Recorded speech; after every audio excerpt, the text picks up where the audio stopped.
Namami धन्वन्तरिमादिदेवम्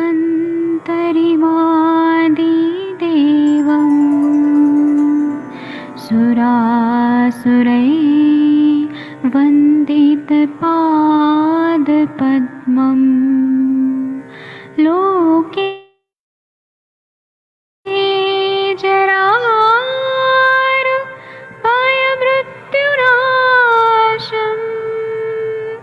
दातारमीशम् विविधौषधीनां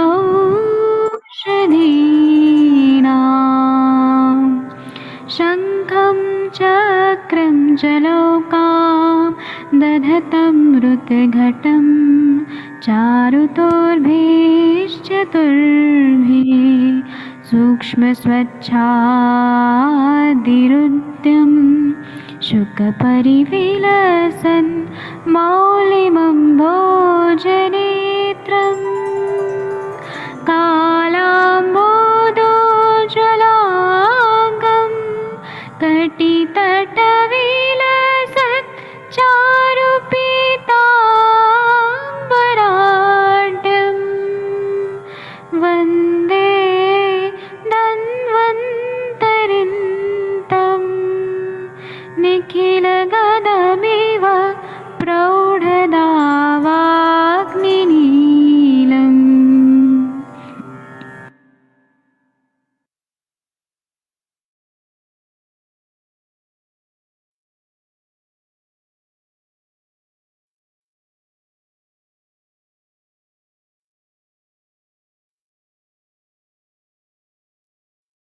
sir 59 number का श्लोक पढ़िए सर। प्रणाम सर।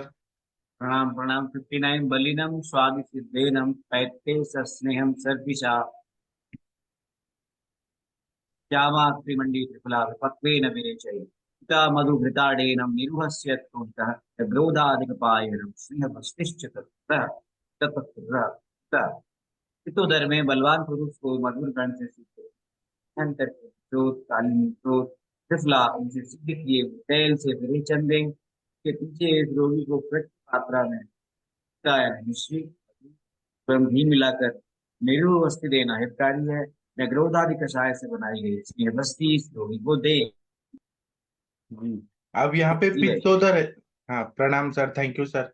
इसमें पित्तोदर है तो इसमें मधुर गण से सिद्ध घृत को देना है, उसे स्नेहन करके विरेचन देना है। विरेचन के लिए निशोत्तर, सफेद निशोत्तर, कालीन निशोत्तर, त्रिफला, इससे सिद्ध किया हुआ तेल जो है वो सिद्ध तेल देने के लिए बोला है।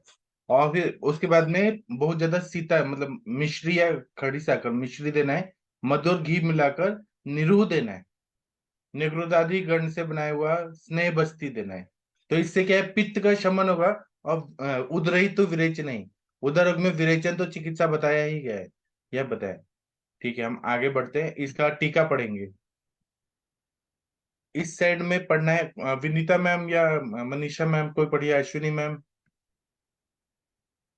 इस साइड पढ़ना है, बलवंत पुरुष पैते, ये वाला। जी सर, प्रणाम सर, प्रणाम सभी लोगों को। बलवंत पुरुष पैते जठरे सति मधुर वर्ग सिद्धेन घृतेन स स्नेह्य श्यामादिभि विपक्वेन सर्पिषा विरेच्येते। श्यामा मालविका त्रिवृत त्रिभंडी काशी त्रिवृत अनंतर शर्करा माक्षिक घृत बहुलेन शर्करा माक्षिक घृत बहुलेन नग्रोधादि कषायणाश्च आतुरस्य निरूहो हित तथा तेनेव नग्रोधादिना श्रितो विपक्व स्नेहवस्ति अनुवासन हित ननु बलिनम इत्युक्तम यत् प्रागभ्यधाई हृदय निदान स्थान 12/4 नष्ट चेष्टा बलाहारा इति अत्रोच्ये भेषज वेग सहिष्णु मात्रत्व मात्रत्वम अत्र बलवत् परिकल्प्य बलिनम इत्युक्तम न तु प्रकृष्ट बलवंतम इत्य दोष। आप कितना फास्ट फास्ट पढ़ी, कितना अच्छा स्पीड है आपका। एक ही गलत पढ़ी, अत्रोच्यते को कुछ और पढ़ी, अत्रोच्यते।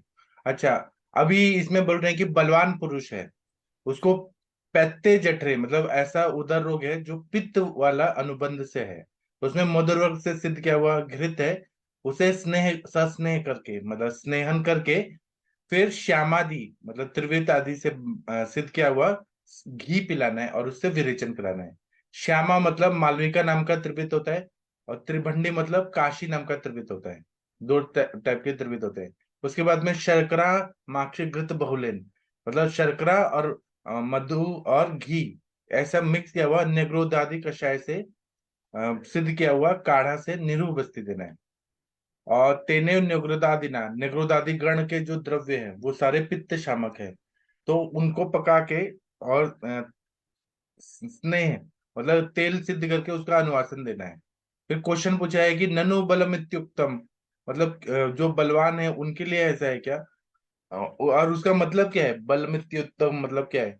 तो बोल रहे हैं कि अत प्राज्ञाभ्युदय, पहले ही बताया है कि इसमें ऐसा बताया कि नष्ट चेष्टा बलाहारा जिनका बल हानि हो गया है, नष्ट और चेष्टा बल बल और चेष्टा नष्ट हो गया है, ऐसे वाले मतलब ऐसे लोगों को विरेचन देना है। इसका अर्थ ये है कि ऐसे लोगों को विरेचन देना है जो उसके वेग को सहन कर पाए। अत्रोच्यते इन्होंने ये बोला है, अगर नष्ट चेष्टा बलाहार है, जिनका चेष्टा और बल नष्ट हो गया है, उनको तो ये नहीं दे सकते हैं। उनको तो हमें पहले विरेचन पहले बल बढ़ाना है, फिर शमन देना है। भेषज वेग सहिष्णु मात्रत्व बलवत्व परिकल्प्य बलमिनुक्तम मतलब जो भेषज का वेग को सह पाए, मतलब जो भी हम मेडिसिन दे रहे हैं विरेचन का वेग सह पाए, उनको हम बलवान कहेंगे। न तो प्रकृष्ट बलवंत वित्तीय दोषा, इसमें ऐसा नहीं है कि जो बहुत दोष बहुत ज्यादा बड़े हैं, है ना। न तो प्रकृष्ट बलवंत वित्तीय दोषा इति दोषा, जो मतलब जो बलवान है और जो भेषज का वेग को सह सकते हैं उनको ही यहाँ पे बलिन बोला है। जिनका दोष बहुत ज्यादा बढ़ गया है, ना तो प्रकृष्ट बलवंत मित्य दोषा, जिनका बल ऐसा बलवान लोग नहीं चाहिए जिनको मतलब नहीं, इति दोषा इसका मतलब क्या हुआ, आप लोग बताइए अर्थ। भेषज भेषज का वेग जो सब, हाँ बोलिए। इसका मतलब है कि रोगी का बल अधिक होना चाहिए, दोष का बल रोगी से अधिक नहीं होना चाहिए, मेरे हाँ ख्याल से तो ऐसा। हाँ यही है जो ये है ना,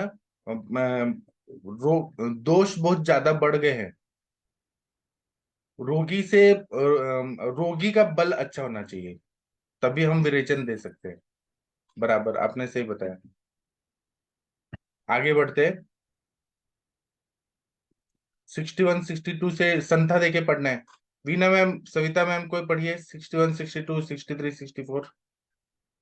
अभी देखिए यहाँ पे जो बलवंत वाला जो कॉन्सेप्ट था ना, यहाँ पे ये अच्छे से क्लियर होगा कि दुर्बल रोगी को हम लोग को कैसे करना है। उनको विरेचन नहीं देना है, उनको शोधन करना है, हमें अनुवासन वस्ते देके थोड़े थोड़े दोष निकालना है ना। और उनको पहले बल रहना चाहिए, तभी तो हम विरेचन दे पाएंगे। अगर कमजोर रोगी और विरेचन देंगे तो और उनका बल क्षय होकर और वो विकृति आ जाएगी, कमजोर हो जाएंगे। सविता मैम आप संथा देके पढ़ेंगी और आपके पीछे पीछे सब लोग पढ़ेंगे।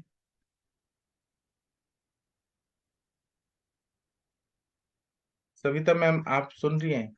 हाँ हाँ सर, एक मिनट सर, 61 अभी ज्वाइन किया। जी 61 ना। हाँ दुर्बल रोगी को अनुवासन बस्ती। दुर्बलम त्वनुवासद्यो बोलिए सब लोग मैम के पीछे पीछे।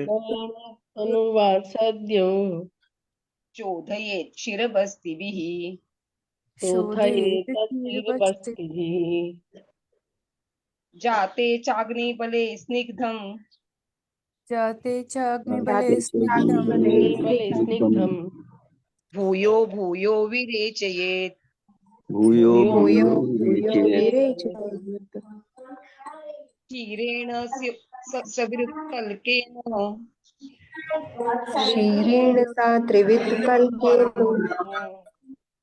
उरुबूक श्रितेन बुभुक्षितेन वा श्रुतेन वा उरुमुक्षतेन वा सातलात्रायमाणाभ्याम् सातला त्रायमाणाभ्याम्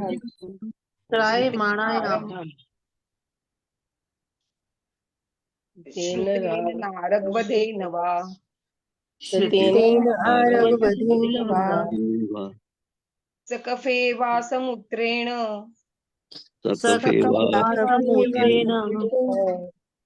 सतिक्ताज्येन सानिले सत्ताजेन पैसान्यतमेनेषाम्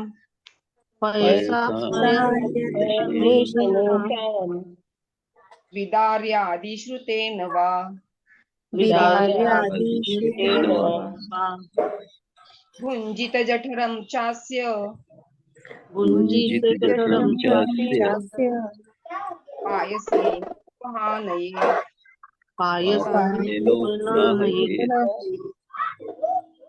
हाँ मनुष्य को सविता मैम, आप क्यों घबरा रही हैं आज श्लोक पढ़ने में? क्या हो गया? नहीं सर, मेरा शायद नेटवर्क नीट नहीं है। अच्छा, ठीक सुनाई है। नहीं देता है क्या नीट अच्छे आया, से? लेकिन आप घबरा घबरा के पढ़ रही है, ऐसे लग रहा है डर रही है श्लोक पढ़ने से। नहीं सर, नहीं। अच्छा, इसका अभी ज्वाइन किया। हिंदी वाला पढ़ना है। हाँ, पढ़ दूं मैं सर? हाँ, पढ़ दीजिए। दुर्बल मनुष्य को प्रथम अनुवासन देकर पीछे से क्षीर बस्तियों से शोधन करे। अग्नि बल बढ़ जाने पर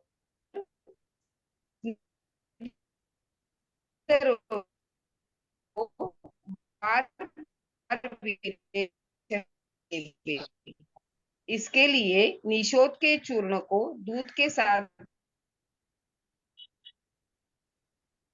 एरंड तेल से सिद्ध दूध देवे, सिद्ध दूध से विरेचन देवे, वायु के साथ पित्त दूध देवे, इनमें से किसी एक के साथ बनाई या बिदारी आदि गण के साथ सिद्ध किए। सर शायद ऊपर करना पड़ेगा। हाँ, दूध से शालीबात खाएं। सिद्ध किए सर, एक मिनट, मेरे स्क्रीन पे आ नहीं रहा है। हाँ, दूध से शालीबात खाए, इस रोगी के उदर पर दूध में पकाए चावल खीर बांधे, तिक्त द्रव्य युतम आज्य तिक्ताज्यम पुष्टोक्तम तिक्त घृतम वा।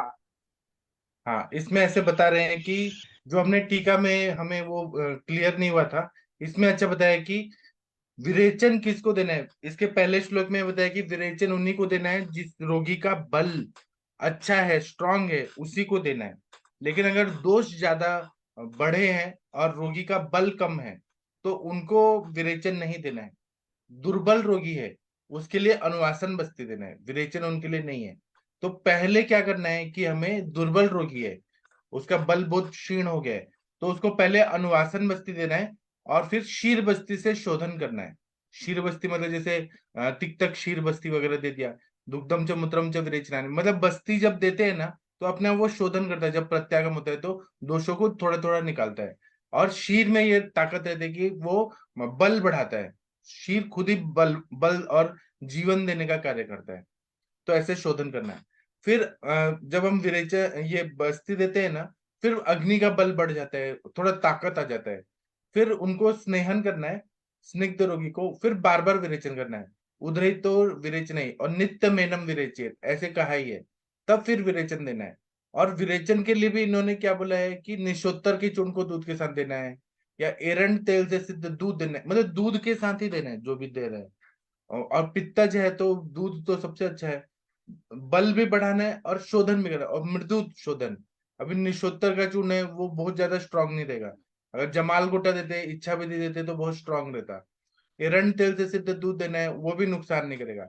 सातला त्रायमण से सिद्ध या अमलता से सिद्ध दूध देना है। पित्त के कफ युक्त होने पे गोमूत्र के साथ सिद्ध दूध से विरेचन देना है, दुग्धम च मूत्रम च विरेचनानि। वायु के साथ पित्त मिश्रित होने पर तिक्त घृत के साथ दूध देना है। इनमें से किसी एक के साथ बनाई या विदारी आदि गण के साथ सिद्ध किए। अब यहाँ पे खाने के लिए भी दे रहे हैं ये दूध और भात। दूध से शाली भात खाए, है ना। मतलब या तो खीर बना के खा सकते हैं। इस रोगी में उदर पर दूध में पकाए हुए ये चावल को बांधना है, ऊपर से भी बांधना है, वो भी बहुत फायदा करता है। तिक्त द्रव्य युक्तम आज्यम तिक्त आज्यम, मतलब तिक्त द्रव्य से युक्त जो भी रहेगा, जैसे कुष्ठ में कुष्ठ उक्तम तिक्तम घृतम वा, इसमें जो घृत बताए वो भी हम लोग बांध सकते हैं, ऐसा बता रहे हैं। वैजी इसको स्क्रॉल करके फिर से नीचे कर दीजिए 1 सेकंड कुछ, ये जो अभी पढ़ा गया था ना इसका हिंदी। हाँ बताइए। बस हाँ, इसमें वैजी ये है ना कि पित्त के कफ युक्त होने पर भी कपन गोमूत्र के साथ सिद्ध दूध देवे। तो इसको एग्जाम्पल बताइए जैसे। एग्जाम्पल नहीं, यही एग्जाम्पल है कि अगर पित्त है और कफ है, वहां पे पित्त का जैसे सिम्टम्स रहता है, जैसे दाह है, फिर उसके बाद में लालिमा है, और एसिडिटी है, दाह राग लालिमा, ऐसे पित्त वाला उधर हो गया, ठीक है। और कफ युक्त है तो वहां पे कैसा है कि म्यूकस भी आ रहा है, और अंदर बहुत ज्यादा प्रसेक है, मुंह से लार आ रहा है, सर्दी जुकाम भी है, और गुरुता है, अंग साध है, स्तिमित्य है, ऐसे कफ युक्त भी है उधर और पित्त युक्त भी है। तो इसमें गोमूत्र इसलिए दिया है क्योंकि वो क्षार रहता है, और कफ वाला हर जगह संप्राप्ति में गोमूत्र बताया। और हमें ये उदर व्याधि है और दुर्बल रोगी भी है, ये सारे कंडीशन है, तो इसलिए गोमूत्र के साथ दूध को पकाना है और वो पीने के लिए देना है। उससे विरेचन होगा तो बल भी बढ़ेगा और कफ भी निकल जाएगा, पित्त भी निकल जाएगा। तो नहीं, दूध को पहले सिद्ध कर देना, उसके बाद उसमें गोमूत्र मिलाना ना। हाँ जी। उसके बाद है कि वायु के साथ पित्त मिश्रित होने पर, हाँ, तिक्त घृत के वायु साथ के दूध साथ देना। पित्त मिश्रित मतलब जैसे वात वाली जितने भी दिख रहे हो सिम्टम, साथ में जलन दाह वगैरह भी हो, हाँ, वायु की सिम्टम है कि लालिमा। डिस्टेंशन बहुत ज्यादा हो रहा है, पेन हो रहा है बहुत ज्यादा, रुक्षता बहुत ज्यादा बढ़ी है। अब रुक्षता बढ़ी है तो वहां पे दीपन पाचन वाला घृत चाहिए, तो तिक्त घृत बताया। उसके साथ दूध देंगे जिससे कि बल भी बना रहे, हाँ, और स्नेहन भी होता रहे अंदर। स्नेहन भी होता है। ठीक है, हाँ, थैंक यू। इसी को यहाँ पे तिक्त आज्यम जो बताया है, ये वाला जो बताया है कि तिक्त द्रव्य युक्तम आज्यम तिक्ताज्यम कुष्ठोक्तम तिक्तम घृतम वा। कुष्ठ चिकित्सा में जो तिक्त घृत बताया है, वह दूध के साथ डाल के मिक्स करके वो पिलाना है जी। अभी ना हम लोग इसकी टीका पढ़ेंगे। 61 नंबर का जो है वो एक पढ़ दीजिए, और उसके बाद की टीका कौन पढ़ेगा? Ashwini ma'am. Yes sir, Ashwini, नमस्ते। आप कहाँ थी मैम इतना दिन से? आप नहीं आ रही थी। नहीं सर, ये स्कूल्स का वगैरह टाइमिंग ही सेट नहीं होता सर, जब अच्छा, आप स्कूल जाती हैं? बच्चों का सर, अच्छा। बच्चों हाँ, का स्कूल वगैरह टाइम। अच्छा, ठीक है मैम, ये पढ़िए, दुर्बलम तु नर। Yes sir. दुर्बलत्तु नर प्रागनुवास्य क्षीरबस्ती भी शोधयेत्। जी, इसमें बोल रहे हैं कि दुर्बल रोगी जो है उसका बल अभी कैसे है, क्षीण है, तो पहले हमें उसको अनुवासन देना है और शीर बस्ती देके शोधन करना है। और अनुवासन इसलिए देना है कि थोड़ा बल बढ़े, तेल से शोधन भी करना है, कचरा निकलते जाए, स्नेहन होके निकलते जाए, और शीर बस्ती देंगे तो उससे शोधन करना है। इसके बाद वाला जो है श्लोक, उसकी टीका पढ़नी है, अग्निबले। यस। अग्निबले च जाते स्निग्ध संत पुनः पुनः विरेचयेत्। केन क्षीरेण त्रिवृच्चूर्ण युतेन एरण्डश्रुतेन वा क्षीरेण सातला त्रायन्तीभ्या वा श्रुतेन कर्णिकारेण वा श्रुतेन पित्तोदरिण सुतरा बलापेक्षित्वात् दुर्बलं मित्युक्तम्। कफयुते पित्ते समूत्रेण क्षीरेण येषाम् अन्यतमेन श्रुतेन स अनिले पित्ते तिक्ताज्येन सह पयसा पूर्वोक्तद्रव्याणाम् अन्यतमेन श्रुतेन विरेचयेत्। तिक्तद्रव्ययुतम् आज्यं तिक्ताज्यं पुष्टोक्तं तिक्तघृतं वा विदार्यादि श्रुतेन वा पयसा भुञ्जीत भोजन कुर्वीत जठरं च अस्य पायसेन उपनाहयेत्। जी, बहुत अच्छा पढ़ा आपने। मुझे कल एक फोन आया कि आपके आयुष दर्पण के सारे चिकित्सक लोग सुबह सुबह जो पढ़ते हैं तो इतना फास्ट और इतना शुद्ध संस्कृत उच्चारण कैसे करते हैं। तो मैंने उनको कहा कि वो उन लोगों का खुद का आत्मा का गुण है, पिछले जन्म में भी वो लोगों ने सब पढ़ा हुआ है, तो ये तो इस बार रिवीजन कर रहे हैं इस जन्म में, ये सब पहले से आप लोगों ने पढ़ा है। सर पढ़ा तो है सर पहले भी, लेकिन ऐसे ही पढ़ना है ये आपसे ही सीखा है सर। ये श्लोक पढ़ने का और समझने का तो आपसे ही सीखा हाँ, है सर। आप इस जन्म की बात कर रहे हैं, मैं पिछले जन्म की बात कर रहा हूँ कि पिछले जन्म में भी आपने ये सब पढ़ा हुआ है। जी, तो इसमें ऐसे बोल रहे हैं कि अग्नि बल च जाते, अभी उन्होंने स्नेहन के लिए पहले बोला, अनुवासन बस्ती के लिए, शीर बस्ती के लिए बोला, वो सब करने से थोड़ा बल बढ़ गया। अब बल बढ़ गया है, अग्नि भी बढ़ गया है। आप लोगों ने कभी अनुवासन बस्ती दिया होगा रोगियों को, तो अनुवासन बस्ती से अग्नि बढ़ता है, ये बात याद रखिएगा। और जब शीर बस्ती भी देते हैं ना तो बल बढ़ता है, जब शरीर का बल बढ़ता है तो अग्नि को भी वो प्रदीप्त करता है। तो अग्नि बले च जाते, जब अग्नि बल बढ़ गया है तो और अग्नि भी बढ़ा है, बल भी बढ़ गया है, तब इसमें स्नेहन करा के पुनः पुनः विरेचन, बार बार विरेचन कराना है। फिर पूछ रहे हैं केन, किस तरह से हमें कराएंगे विरेचन, तो ये बोल रहे हैं शीरेण, दूध के साथ, तृतीय एक वचन, तो बोल रहे हैं दूध के साथ, तो इसमें किस तरह से तो ये विधियां बता रहे हैं, विधि बता रहे हैं कि त्रिविध चूर्ण युक्तेन एरंड श्रितेन वा, मतलब त्रिविध चूर्ण के साथ एरंड का क्वाथ लेना है या फिर तेल लेना है, और या शीरेण सातला त्रायंती भ्याम, दूध में सातला या त्रायंती नाम की वनस्पति को क्वाथ बना के, या कर्णिकारेण व श्रितेन, कर्णिका नाम की वनस्पति को साथ में डाल के उसका श्रितेन मतलब क्वाथ, क्वाथ के साथ विरेचन कराना है। पित्तोदरेण सूत्रा बलापेक्षित्वा दुर्बल मित्युक्तम, जो पित्तोदरी है, मतलब जो पित्तोदर वाले रोगी हैं उनको बल की अपेक्षा रहती है, दुर्बलम इत्युक्तम, मतलब वो दुर्बल रहते हैं और उनको बल की अपेक्षा रहती है।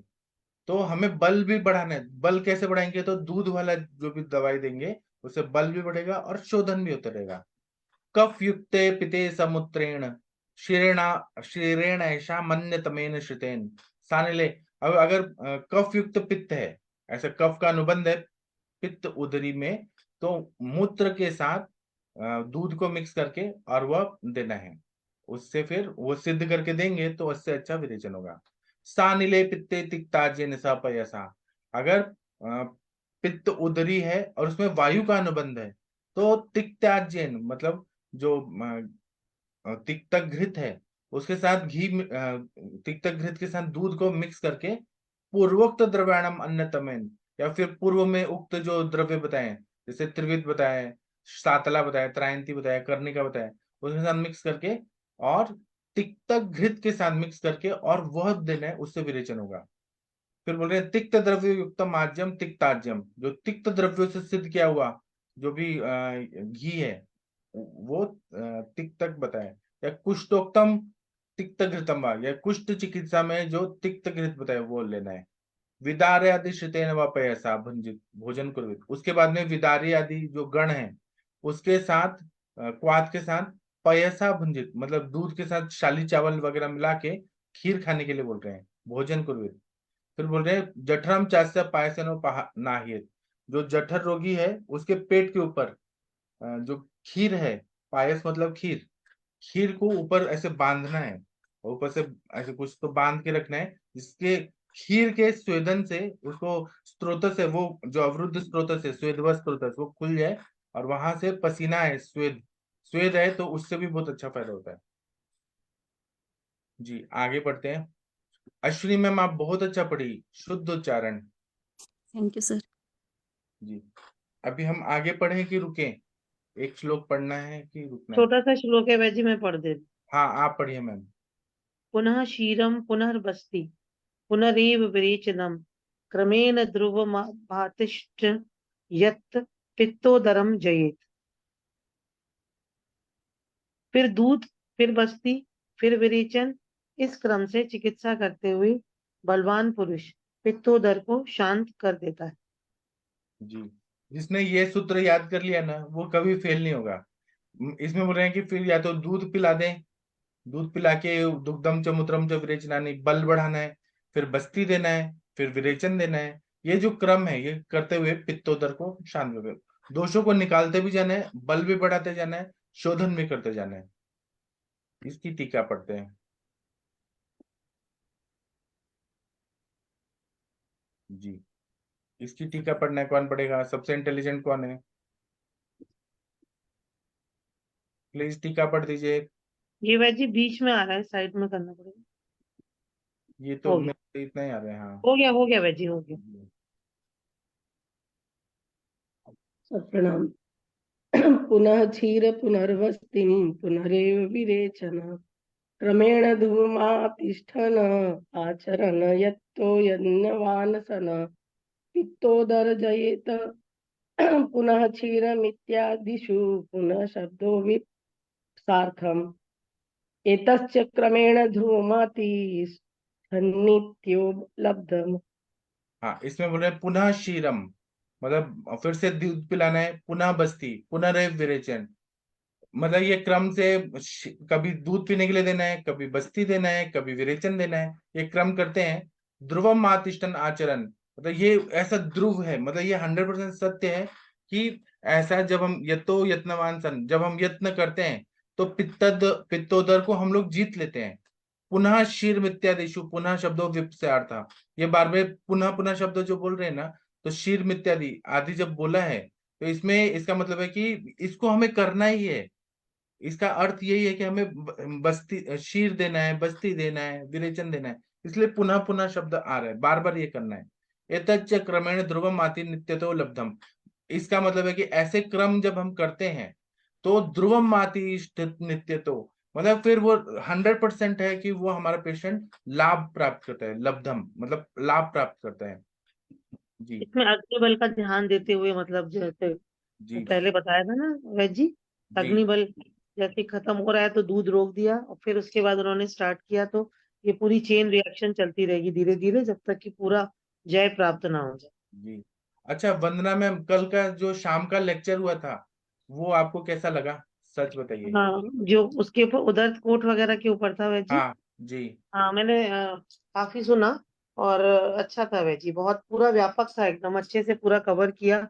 और उसके बाद जो जिन लोगों ने वहाँ पे वो बता रहे थे वो भी बहुत अच्छे से सबने अपना अपना व्यू बताया, और आपने उसमें बहुत सारे करेक्शन करके उसको ठीक भी किया। तो हाँ, अच्छा, बहुत बढ़िया सेशन था। वो तो बोलना सीख गए ना रविंदर जी, वो उसको कंपैरेटिव तो स्टडी थी। हाँ, मैं इसलिए मैं हैरिसन की बुक से पढ़ के आता हूँ और फिर मैं नोट्स बनाता हूँ अपना हैंड राइटिंग में। आप लोग नोट्स मांगते हैं लेकिन मेरा हैंड राइटिंग हिंदी वाला बहुत बेकार है, मैं उसको अच्छा करके फिर पीडीएफ बना के फिर दूंगा ग्रुप में।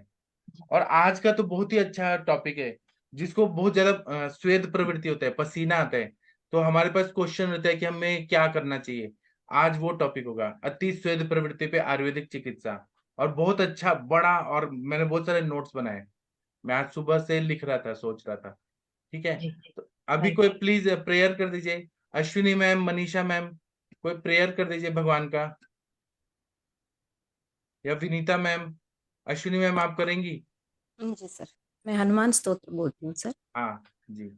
नमामि दूतं रामस्य सुखदं च सुरद्रुमं दीननृत्त महाबाहुं सर्वशत्रुनिवारणं नानारत्नसमायुक्तं कुण्डलादिविराजितं सर्वदाभीष्टदातारं सतां वै दृढमाहवे वासिनं चक्रतीर्थस्य दक्षिणस्थगिरौ सदा तुङ्गाम्बुधितरङ्गस्य वातेन परिशोभिते नानादेशगतैः सद्भिः सेव्यमानं नृपोत्तमैः धूपदीपादिनैवेद्यः पञ्चखाद्यैश्च शक्तितः व्रजामि हन्मत्पादं हेमकान्तिसमप्रभं व्यासतीर्थयतीन्द्रेण पूजितं हि विधानतः निवारम्यः पठेन्नित्यं स्तोत्रं भक्ताद्विजोत्तमः वाञ्छितं लभते अभीष्टं सन्माशानन्तरे खलु पुत्रार्थी लभते पुत्रान् यशार्थी लभते यशः विद्यार्थी लभते विद्यां धनार्थी धर्माप्नुयात् सर्वथा मास्तु संदेहो हरि साक्षी जगत्पतिः यः करोति तत्र संदेहः स याति नरकं ध्रुवम्। इसका अर्थ बता दीजिए ना शॉर्ट में। वैद जी बिल्कुल रिकॉर्डिंग लग रहा है ऐसे। जी और मैडम साउथ से हैं वैद जी, जब मैं वासु सर के यहाँ मैं गई थी तो जी वहां पर मतलब वो भी साउथ इंडियन ही है। तो मैंने ये पाया कि उन्होंने संस्कार में अपने बच्चों को दिया है संस्कृत में ही, पूरे पाठ उन्हें कंठस्थ है, बड़े बड़े देवी भागवत में है सब। तो मैडम को भी पूरा कंठस्थ है और एकदम उच्चारण शुद्ध है बिल्कुल। जी। बहुत सुंदर मैम। अश्विनी मैम, आप इसका शॉर्ट में अर्थ बता सकती हैं? सर ये जो हनुमान चालीसा पढ़ता है और जो हनुमान का नाम लेता है उसके क्या क्या फायदे हैं इसके बारे में है सर। और वो हनुमान को वर्णन किया हुआ है कि पीन नृत्य महाबाहु बाहु है, सर्वशत्रु निवारण है। उसको जो पढ़ते हैं उनको ये लास्ट में है ना सर लाइन, विद्यार्थी लभते विद्याम धनार्थी धनम आपनुयात सर्वथा मास्तु संदेह हरि साक्षी जगतपति। इस पे जो संदेह करेगा उसको नरक मिलने वाला है, ऐसा उसका वर्णन किया है सर। हनुमान चालीसा को पढ़ने वाले को जो फल प्राप्ति होगा उसके बारे में सर। जी। और आप लोग को मालूम है हनुमान जी साक्षात आके जो हनुमानगढ़ी है ना अयोध्या में, वहां पे हनुमान जी ने साक्षात आके 1998 में बॉम्ब को डिफ्यूज किया था। उसका मैं आप लोगों को वीडियो अभी भेजता हूँ ग्रुप में, तो आप लोगों को लगेगा कि अभी सच में हनुमान जी आए थे 1998 में, लेकिन इस चीज को दबा दिया गया। मैं उसका शॉर्ट में जो है वीडियो में, मतलब आप लोग को सच में लगेगा कि सच में भगवान है। अभी थोड़ी देर में आ जाएगा, आप लोग देखिएगा। ठीक है, तो अभी हम सेशन बंद करते हैं। थैंक यू, प्रणाम सभी लोग को। Thank you sir. हाँ, और हम लोग शाम को मिलेंगे। Thank you. Thank you so much.